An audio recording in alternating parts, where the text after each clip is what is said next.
যায় কিনা, কিন্তু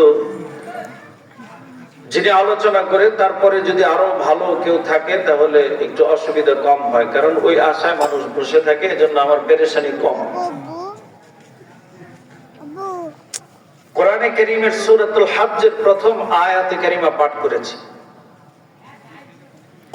আর হাদিসের বড় এক কিতাব মুসনাদে আহমদ, ওই হাদিসের কিতাব থেকে একটা হাদিস পাঠ করেছি, যেই হাদিসটা প্রায় সকল মুহাদ্দিসিনে কেরাম বলছেন যে এই হাদিসটা সহিহ। এমনকি বাংলাদেশে যারা দেওবন্দি আলেমদের বিভিন্ন হাদিসের মধ্যে কোন কোন হাদিসকে জয়ীফ বলতে চায়, কোন কোন হাদিসকে দুর্বল বলতে চায়, তারা যাদেরকে গুরু মানে শায়েখ নাসিরউদ্দিন আলবানী, উনিও এই হাদিসটাকে সহিহ বলছেন। উনি সহিহ বলছেন এর মানে এই না যে আমি ওনাকে সকল মুহাদ্দিসের উপরে প্রাধান্য দিতেছি, এটা না। এটা বলার উদ্দেশ্য হলো যেই ব্লকটা, যেই জনগোষ্ঠীটা হাদিস দেখলেই তাদের মনে হয় যেন এটা না জানি দুর্বল, না জানি জয়ীফ, না জানি জাল, এরকম জুজুর ভয় আছে, তাদের যেহেতু গুরু, এই জন্য বললাম। তো এই হাদিস এবং আয়াতকে সামনে রেখে কিছু সংখ্যক আলোচনা করার আল্লাহ পাক তৌফিক দান করেন, সকলে বলে আমিন। প্রিয় ভাই, এই যে প্যান্ডেলটা এখানে আজকে সাজানো হয়েছে, এটা কি আগামী শুক্রবারে খোলা হবে, তাই না? কবে খোলা হবে? আগামীকালকে খোলা হবে। কেন? যেহেতু আগামীকালকে আর মাহফিল নাই,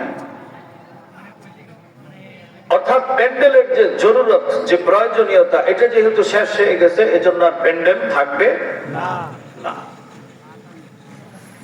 এই পৃথিবীটাকে আল্লাহ তাআলা কেন বানাইছেন? হাদিসে কুদসিতে আল্লাহ তাআলা বলেন, আদ-দুনিয়া খুলিকাত লাকুম ওয়া আনতুম খুলিকতুম লিল আখিরাহ, যে আমি আল্লাহ তাআলা দুনিয়ার যা কিছু আছে সবকিছু তোমাদের জন্য বানাইছি, আর তোমাদেরকে আমার ইবাদতের জন্য বানাইছি।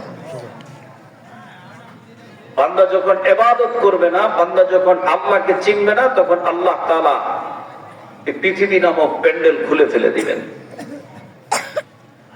এই কারণেই তো হাদিসে পাকের ভিতরে আসছে, ক্বালা রাসূলুল্লাহ সাল্লাল্লাহু আলাইহি ওয়াসাল্লাম, লা তাকুমুস সাআতু হাত্তা ইউকালু ফিল আরদি আল্লাহ আল্লাহ।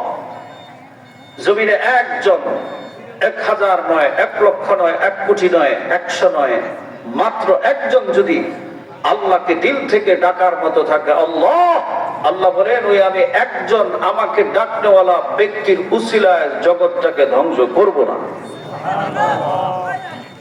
তাহলে মাদ্রাসাগুলো যত বাড়বে তত আল্লাহ বলনেওয়ালা লোক বাড়বে না কমবে? বাড়বে। একটা মানুষ যখন বড় স্ট্রোক করে,